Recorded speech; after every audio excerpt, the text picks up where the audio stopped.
quick update here. We're going all the way back in time to February of 2016, and that is when we purchased deal number 23.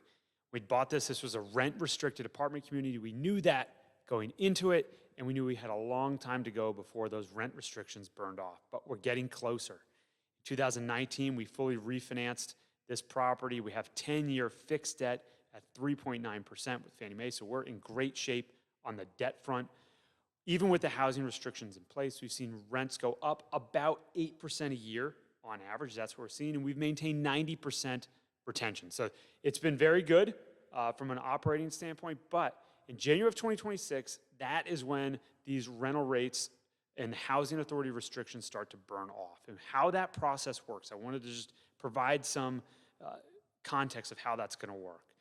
January 2026, if a resident does not renew from that time frame forward, that unit will be out of the housing authority kind of mandate and control, and it will go to market, meaning you could charge anything you want on market rental rates there.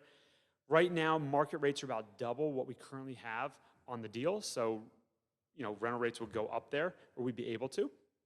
However, every resident must receive the housing authority rental rate, right? So their renewal that comes out every month for the next 3 years, so January of 2026 to January of 2029, must receive the published housing authority rental rate, and they have the opportunity to renew at that rate, and we abide by that, and they can stay as long as they want. We expect most to stay. That's why we had 90% retention on average. So that's going to start in the 2026 timeframe. Now, to prepare for that, we do expect about 10% of people to not renew. And in that case, Bean will have owned the asset for almost 10 years at that point, 1 month short. We will begin the process of doing heavier unit turns on those units to bring them up a little bit higher in rental rate. We're not going to go to full market. The property is not, that's not something we plan to do there. I don't necessarily even know if we could get full market there, the various dynamics of what's in the market right there.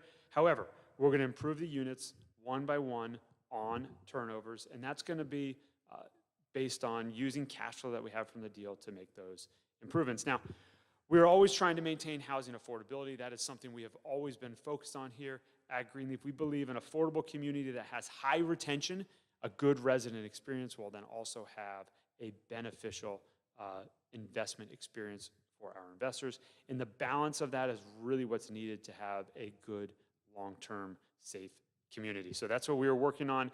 However, we're going to go through this restriction roll-off period between 2026 and 2029, and we're gearing up for that now. It is 2 years out, but it's going to require planning and thought process and communication with all of our residents there so everyone is aware of the situation that's happening. So we're going to have more information out as that happens and updates as we look at our retention rates going forwards. Thanks. For more tips on operating and investing in real estate, please check us out at greenleafmanagement.com or find us on YouTube and Spotify.